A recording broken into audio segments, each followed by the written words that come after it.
22장 이스라엘 백성이 계속 행진하여 요단, 여리고 앞 모압 평야에 진을 쳤다. 십볼의 아들 발락은 이스라엘이 아모리 사람에게 한 일을 모두 들어 알고 있었다. 모압 백성은 이스라엘 때문에 잔뜩 겁을 먹었다. 이스라엘의 수가 너무 많았던 것이다. 그들은 공포에 떨었다. 모압이 미디안의 지도자들에게 말했다. 보시오, 까마귀 떼가 시체의 살점을 말끔히 뜯어먹듯이 이 무리가 우리를 남김없이 먹어치우려 하고 있소. 그 당시 모압의 왕은 십볼의 아들 발락이었다. 그는 부올의 아들 발람을 데려오라고 사신들을 보냈다. 발람은 자기 고향인 유프라테스 강가에 자리한 부돌에 살고 있었다. 발락의 사신들이 전할 말은 이러했다. 보시오, 한 백성이 이집트에서 나와 온 땅을 덮었소. 그들이 나를 맹렬히 압박하고 있소. 그들이 너무 벅차서 나로서는 감당할 수 없으니 부디 와서 나를 위해 그들을 저주해 주시오. 그러면 내가 그들을 치겠소. 우리가 그들을 공격해서 이 땅에서 쫓아낼 수 있을 것이오. 당신의 명성은 익히 들어 알고 있소. 당신이 축복하는 자는 복을 받고 당신이 저주하는 자는 저주를 받는다는 말을 들었소. 곧 모압의 지도자와 미디안의 지도자들이 저주의 대가로 제공할 사례금을 단단히 챙겨서 길을 떠났다. 그들이 발람의 집에 이르러 그에게 발락의 말을 전했다. 발람이 말했다. 오늘 밤은 여기서 지내십시오. 내일 아침에 하나님께서 내게 주시는 말씀을 여러분에게 알려드리겠습니다. 모압의 귀족들은 그의 집에 머물렀다. 하나님께서 발람에게 오셔서 물으셨다. 너와 함께 있는 이 사람들은 누구냐? 발람이 대답했다. 십볼의 아들인 모압 왕 발락이 사람들을 보내면서 이런 메시지를 전했습니다. 보시오, 이집트에서 나온 백성이 온 땅을 덮었소. 부디 와서 나를 위해 그들을 저주해 주시오. 그러면 내가 그들을 공격해서 이 땅에서 쫓아낼 수 있을 것이오. 하나님께서 발람에게 말씀하셨다. 그들과 함께 가지 마라. 그 백성은 복을 받은 백성이니 그들을 저주하지 마라. 이튿날 아침에 발람이 일어나 발락의 귀족들에게 말했다. 돌아가십시오. 하나님께서 내가 여러분과 함께 가는 것을 허락하지 않으십니다. 그리하여 모압의 귀족들은 길을 떠나 발락에게 돌아가서 말했다. 발람이 우리와 함께 오지 않으려고 합니다. 발락은 그들보다 지위가 높고 명망 있는 귀족들을 보냈다. 그들이 발람에게 가서 말했다. 십볼의 아들 발락이 이렇게 말씀합니다. 부디 거절하지 말고 내게 오시오. 당신을 극진히 예우하고 사례도 아낌없이 하겠소. 원하는 것이 무엇이든 내가 다 들어주겠소. 얼마든지 살해할 테니 그저 와서 저 백성을 저주해 주기만 하시오. 발람이 발락의 신하들에게 대답했다. 발락이 은과 금이 가득한 자기 집을 준다 해도 나는 내 하나님의 명령을 어기고는 크든 작든 아무 일도 할 수 없습니다. 하지만 지난번에 오신 분들처럼 여러분도 오늘 밤 여기서 지내십시오. 이번에는 하나님께서 어떻게 말씀하시는지 알아보겠습니다. 그날 밤 하나님께서 발람에게 오셔서 말씀하셨다. 이 사람들이 너를 보려고 이렇게 왔으니 그들과 함께 가거라. 그러나 내가 네게 말하는 것 외에는 절대 아무 일도 해서는 안 된다. 발람은 아침에 일어나 나귀의 안장을 얹고 모압에서 온 귀족들과 함께 길을 떠났다. 그러나 발람이 길을 나서자 하나님께서 진노하셨다. 하나님의 천사가 그가 가는 것을 막으려고 길에 서 있었다. 발람은 나귀를 탔고 하인 둘이 그와 함께 가고 있었다. 나귀는 천사가 길을 막고 서서 칼을 휘두르는 것을 보자 급히 길에서 벗어나 도랑으로 뛰어들었다. 발람은 나귀를 때려 다시 길로 돌아가게 했다. 그러나 그 길이 길 양옆으로 울타리가 세워진 포도밭 사이로 지나갈 때 나귀는 길을 막고선 하나님의 천사를 다시 보게 되었다. 나귀는 울타리 쪽으로 몸을 붙여 발람의 발이 울타리에 짓눌리게 했다. 그러자 발람이 다시 나귀를 때렸다. 하나님의 천사가 또다시 길을 막아섰다. 이번에는 길목이 매우 비좁아서 오른쪽으로도 왼쪽으로도 빠져나갈 틈이 없었다. 발람의 나귀는 천사를 보자 그만 주저앉고 말았다. 발람은 화가 치밀어 지팡이로 나귀를 때렸다. 그때 하나님께서 나귀의 입을 열어주셨다. 나귀가 발람에게 말했다. 도대체 제가 당신께 무엇을 잘못했기에 저를 이렇게 3번씩이나 때리십니까? 발람이 말했다. 네가 나를 가지고 놀지 않았느냐? 내게 칼이 있었으면 벌써 너를 죽였을 것이다. 나귀가 발람에게 말했다. 이때까지 저는 여러 해 동안 당신의 충실한 나귀가 아니었습니까? 제가 전에 당신에게 이와 같은 짓을 한 적이 있습니까? 말씀해 보십시오. 그가 말했다. 없다. 그때 하나님께서 발람의 눈을 열어 상황을 보게 해주셨다. 그가 보니 하나님의 천사가 길을 막고 서서 칼을 휘두르고 있었다. 발람이 얼굴을 땅에 대고 엎드렸다. 하나님의 천사가 그에게 말했다. 너는 어째서 너의 불쌍한 나귀를 이렇게 3번씩이나 때렸느냐? 네가 성급히 길을 나서기에 내가 너를 막으려고 왔다. 나귀가 나를 보고 내게서 3번이나 비켜났다. 그러지 않았으면 내가 벌써 너를 죽이고 나귀는 살려서 풀어주었을 것이다. 발람이 하나님의 천사에게 말했다. 제가 잘못했습니다. 당신께서 저를 막으시려고 길에 서 계신 줄 몰랐습니다. 제가 하려는 일을 기뻐하시지 않으시면 돌아가겠습니다. 하나님의 천사가 발람에게 말했다. 그들과 함께 가거라. 다만 내가 네게 일러주는 것만 말하여라. 다른 말은 절대로 해서는 안 된다. 그리하여 발람은 발락의 귀족들과 함께 갔다. 발락은 발람이 오고 있다는 소식을 듣고 그를 마중하러 자기 영토의 경계 아르논 강가에 자리한 모압 사람의 성읍으로 나갔다. 발락이 발람에게 말했다. 내가 긴급한 전가를 보내 도움을 요청하지 않았소. 내가 부를 때 왜 오지 않았소. 내가 넉넉하게 살해하지 못할 것이라고 생각한 것이오. 발람이 발락에게 말했다. 내가 이렇게 오지 않았습니까? 그러나 나는 아무것도 알려드릴 수 없습니다. 나는 하나님께서 내게 주시는 말씀만 전할 수 있습니다. 다른 말은 한마디도 할 수 없습니다. 발람은 발락과 함께 기랴두솥 중심가로 갔다. 발락은 소와 양을 잡아 제물로 바치고 그 제물을 발람과 그와 함께한 귀족들에게 선물했다. 이튿날 새벽에 발락이 발람을 데리고 이스라엘 백성 일부가 잘 보이는 바못 바알의 산당으로 올라갔다. 62편 다윗의 시. 하나님은 오직 한 분이시니 그분 말씀하실 때까지 기다리리라. 내게 필요한 모든 것 그분에게서 오니 어찌 기다리지 않으랴. 그분은 내 발밑에 견고한 바위, 내 영혼이 숨쉴 공간, 난공불락의 성체이시니 내가 평생토록 든든하다. 너희는 언제까지 나에게 달려들려느냐? 언제까지 불량배들과 올려 배회하려느냐? 너희에게 아무것도 아니요 썩은 마루청이 벌레 먹은 석가래 같은 나를 산을 무너뜨리겠다는 허망한 계획을 도모하는 개미뚝에 불과한 너희. 멋진 말을 늘어놓아도 축복마다 저주의 악취가 풍기는구나. 하나님은 오직 한 분이시니 그분 말씀하실 때까지 기다리리라. 내게 필요한 모든 것 그분에게서 오니 어찌 기다리지 않으랴. 그분은 내 발밑에 견고한 바위, 내 영혼이 숨쉴 공간, 난공불락의 성체이시니 내가 평생토록 든든하다.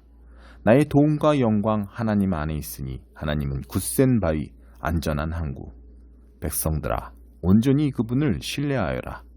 그분께 너희 목숨을 걸어라. 하나님만이 너희 피난처이시다. 남자는 한낱 연기, 여자는 한낱 신기루일 뿐. 그 둘을 합해도 아무것도 아니니 2 곱하기 0은 결국 0일 뿐. 뜻밖의 횡재를 하더라도 거기에 너무 마음 쓰지 마라. 하나님께서 딱 잘라 하신 이 말씀, 내가 얼마나 자주 들었던가. 능력은 오직 하나님께로부터 온다. 주 하나님, 주께는 자애가 가득합니다. 날마다 우리가 수고한 것에 합당한 대가를 지불해 주십니다. 63편 다윗의 시. 다윗이 유다 광야에 있을 때. 하나님, 주님은 나의 하나님. 보고 또 보아도 보고 싶은 분. 하나님을 향한 허기와 목마름에 이끌려 메마르고 삭막한 사막을 가로지릅니다. 주님의 권능과 영광을 보려고 두 눈 활짝 뜨고 예배 처소에 있습니다. 마침내 주님의 너그러운 사랑 안에 살게 된 이 몸, 내 입술에 샘처럼 찬양이 넘쳐 흐릅니다. 나 숨 쉴 때마다 주님을 찬양하고 찬양의 깃발인 듯 두 팔을 주께 흔듭니다. 최상품 갈비를 마음껏 먹고 입맛을 다시니 지금은 소리 높여 찬송할 때입니다. 한밤중에 잠 못 들 때면 지난날을 회상하며 감사의 시간을 보냅니다. 주께서 줄곧 내 편이 되어 주셨으니 나 마음껏 뛰며 춤춥니다. 내가 주께 온 힘을 다해 매달리니 주님은 나를 굳게 붙드시고 말뚝처럼 흔들림 없게 하십니다. 나를 잡으려 길을 쓰는 저들 망하여 죽고 지옥에 떨어지리라. 비명 횡사하여 승냥이 무리에게 사지를 찢기리라. 그러나 왕은 하나님 안에서 기뻐하고 그의 진실한 벗들은 그 기쁨 전파할 것이요. 야비한 뒷공론 일삼는 자들은 영원히 입에 재갈을 물리리라. 11장 이새의 그루터기에서 한 푸른 새싹이 나며 그 뿌리에서 한 가지가 움터 나오리라. 생명을 주는 하나님의 영, 곧 지혜와 깨달음을 주는 영, 방향을 잡아주고 힘을 부어주는 영, 지식과 하나님을 경외하는 마음을 불어넣어주는 영이 그 위에 머물리라. 하나님을 경외하는 것이 그의 기쁨과 즐거움이 될 것이다. 그는 겉모습으로 판단하지 않으며 풍문에 따라 판결을 내리지 않을 것이다. 궁핍한 이들을 위해 의롭게 재판하고 땅 위에 가난한 이들을 위해 정의롭게 판결할 것이다. 모두 옷깃을 여미고 그의 말을 주목하여 듣게 되리라.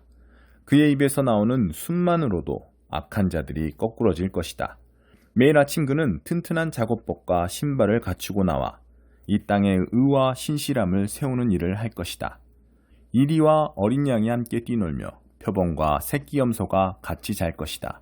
성아지와 사자가 같은 염을 통해서 먹고 어린아이가 그들을 기를 것이다. 암소와 곰이 목초지에서 함께 풀을 뜯고 새끼들도 서로 어울려 지내며 사자가 소처럼 짚을 먹을 것이다. 젖 먹는 아이가 방울뱀 소굴 위를 기어다니고 걸음마하는 아이가 독사굴에 손을 넣으며 놀리라. 나의 거룩한 산에서는 어떤 짐승이나 사람도 남을 해치거나 죽이는 일이 없을 것이다. 온 땅에 하나님을 아는 산지식, 대양처럼 깊고 대양처럼 넓은 산지식으로 차고 넘치리라. 그날이 오면 이새의 뿌리가 높이 세워져 만백성을 집결시키는 깃발로 설 것이다. 모든 민족이 그에게 나아오고 그의 본부가 영광스럽게 되리라. 또한 그날이 오면 주께서 다시 한번 손을 뻗으셔서 흩어졌던 자기 백성 중에 남은 자들을 데려오실 것이다. 아시리아, 이집트, 바드로스, 에티오피아, 엘람, 시날, 하맛, 바다 섬들에서 그들을 다시 데려오실 것이다. 그분은 모든 민족이 볼 수 있게 깃발을 높이 드시고 흩뿌려진 이스라엘 유랑민들을 불러 모으시며 뿔뿔이 흩어진 유다 난민 모두를 땅의 사방과 칠대양에서 이끌어 오실 것이다. 헤브라임의 질투가 풀리고 유다의 적개심이 사라지리라. 에브라임은 더 이상 유다를 질투에 맞서지 않으며 유다는 더 이상 에브라임을 증오에 맞서지 않을 것이다. 그들은 피를 나눈 형제로 하나 되어 서쪽으로 블레셋 사람들을 덮치고 동맹군을 이뤄 동쪽의 민족들을 약탈하며 에돔과 모압을 공격할 것이다. 암몬 사람들도 그들과 같은 처지가 될 것이다. 하나님께서 다시 한번 이집트의 홍해를 말리셔서 쉽게 건널 수 있는 길을 내실 것이다. 거대한 강 유프라테스에 거센 바람을 내려보내셔서 그 강을 7개의 실개울로 만들어버리실 것이다. 발을 적시지 않고 건널 수 있는 실개울로 마침내 대로가 열릴 것이다. 하나님의 백성 중에 남은 자들이 아시리아에서 쉽게 나올 수 있는 대로, 과거 이스라엘이 이집트에서 행군에 나올 때와 같은 그런 대로가 열릴 것이다. 12장 그날에 너는 이렇게 말할 것이다. 하나님 주께 감사드립니다. 주께서 노하셨으나 주의 진노는 영원하지 않았습니다. 주께서 노를 거두시고 제게 오셔서 위로해 주셨습니다. 그렇습니다. 참으로 하나님은 나의 구원이십니다. 내가 주를 믿고 두려워하지 않겠습니다. 진정 하나님께서 나의 힘이시요 나의 노래시며 무엇보다 나의 구원이십니다. 너희는 구원의 우물에서 기쁨 가득 물을 길어 올릴 것이다. 그러면서 말하리라. 하나님께 감사드려라. 그분의 이름 소리 높여 외쳐라. 무엇이든 그분께 구하여라. 민족들에게 외쳐라. 그분이 하신 일을 들려주어라. 그분의 높은 명성, 그 소식을 전하여라. 하나님께 찬양을 드려라. 그분이 이 모든 일을 이루셨다. 온 땅에 그분이 하신 일을 알려라. 오 시온아, 지붕이 떠나갈 듯 외쳐라. 심장이 터지도록 크게 불러라. 한없이 위대하신 이가 너희 가운데 계시니 그분은 이스라엘의 거룩하신 분이시다. 5장 부자들에게 주는 경고. 마지막으로 거만하게 구는 부자들에게 말합니다. 슬퍼하며 몇 가지 가르침을 받으십시오. 그대들은 재난이 닥칠 때 눈물을 담을 양동이가 필요할 것입니다. 그대들의 돈은 썩었고 그대들의 좋은 옷은 역겹기 그지없습니다. 그대들의 탐욕스런 사치품은 내장에 생긴 암과 같아서 안에서부터 그대들의 생명을 파괴하고 있습니다. 그대들은 스스로 재물을 쌓아 올렸다고 생각하겠지만 그대들이 쌓아 올린 것은 다름 아닌 심판입니다. 그대들에게 착취당하고 갈취당한 일꾼들이 심판을 요구하며 부르짖고 있습니다. 그대들에게 이용당하고 혹사당한 일꾼들의 신음소리가 원수를 갚아주시는 주님의 귀에 쟁쟁이 울리고 있습니다. 그대들은 땅을 착취해 배를 불렸으면서도 그 땅에 돌려줄 것은 유난히도 뚱뚱한 그대들의 시신밖에 없습니다. 사실 그대들이 한 일은 묵묵히 당하기만 하는 더할 나위 없이 선한 사람들을 정죄하고 죽인 것이 전부입니다. 친구 여러분, 주님이 오실 때까지 참고 기다리십시오. 여러분도 알다시피 농부들은 늘 이렇게 합니다. 농부들은 귀한 곡식이 자라기를 기다립니다. 더디지만 비가 내려 분명한 결과를 낼 것을 인내심을 가지고 기다립니다. 여러분도 그렇게 참고 기다리십시오. 마음을 한결같이 강하게 하십시오. 주님은 언제라도 오실 수 있습니다. 친구 여러분, 서로 원망하지 마십시오. 여러분도 알다시피 훨씬 큰 원망이 여러분을 기다리고 있을지 모릅니다. 심판하실 분께서 가까이 와 계십니다. 옛 예언자들을 여러분의 멘토로 삼으십시오. 그들은 모든 것을 참았고 온갖 고난을 겪으면서도 멈추지 않고 언제나 하나님을 경외했습니다. 끝까지 경주를 마친 사람들에게는 하나님께서 생명을 선물로 주실 것입니다. 물론 여러분은 욥의 인내에 대해 들었을 것입니다. 하나님께서 마지막에 어떻게 그에게 모든 것을 회복해 주셨는지도 알 것입니다. 하나님께서 그렇게 하신 것은 그분은 돌보시는 분, 사소한 일까지 세세하게 보살펴 주시는 분이기 때문입니다. 하나님은 돌보시는 분임을 알았으니 이제 여러분의 말로 그 사실을 알리십시오. 여러분의 말에 맹세하건대 같은 표현을 덧붙이지 마십시오. 하나님을 재촉하려고 맹세를 덧붙이는 조급함을 보이지 마십시오. 그저 예라고 하거나 아니요라고만 하십시오. 참된 것만 말하십시오. 그래야 여러분의 말이 여러분을 거스르는 데 사용되지 않을 것입니다. 하나님이 헤아리시는 기도. 고통을 겪고 있습니까? 기도하십시오. 기분이 몹시 좋습니까? 찬양하십시오. 아픈 데가 있습니까? 교회의 지도자들을 불러 주님의 이름으로 함께 기도하고 기름을 발라달라고 하십시오. 믿음으로 드리는 기도는 여러분을 낫게 해줄 것입니다. 예수께서 여러분을 일으켜 주실 것입니다. 또한 죄를 지은 것이 있으면 용서받을 것입니다. 안팎이 모두 치유될 것입니다. 여러분 모두가 함께 실천할 것이 있습니다. 서로 죄를 고백하고 서로를 위해 기도하십시오. 그러면 여러분의 병이 낫고 온전해져서 더불어 살 수 있을 것입니다. 하나님과 바른 관계를 맺고 사는 사람의 기도는 하나님께서 헤아리실 만큼 강력한 힘을 발휘합니다. 예컨대 엘리야는 우리와 똑같은 사람이었으나 비가 오지 않게 해달라고 간절히 기도하자 비가 내리지 않았습니다. 3년 6개월 동안 한 방울도 내리지 않았습니다. 그 후에 비를 내려달라고 기도하자 비가 내렸습니다. 소나기가 내려 모든 것이 다시 자라기 시작했습니다. 사랑하는 친구 여러분, 하나님의 진리에서 떠난 사람들을 알고 있거든 그들을 포기하지 마십시오. 그들을 찾아가십시오. 그들을 돌아서게 하십시오. 이는 귀한 생명들을 파멸해서 건져내는 일이며 하나님을 등지는 일이 전염병처럼 퍼지는 것을 막는 일입니다. 아멘.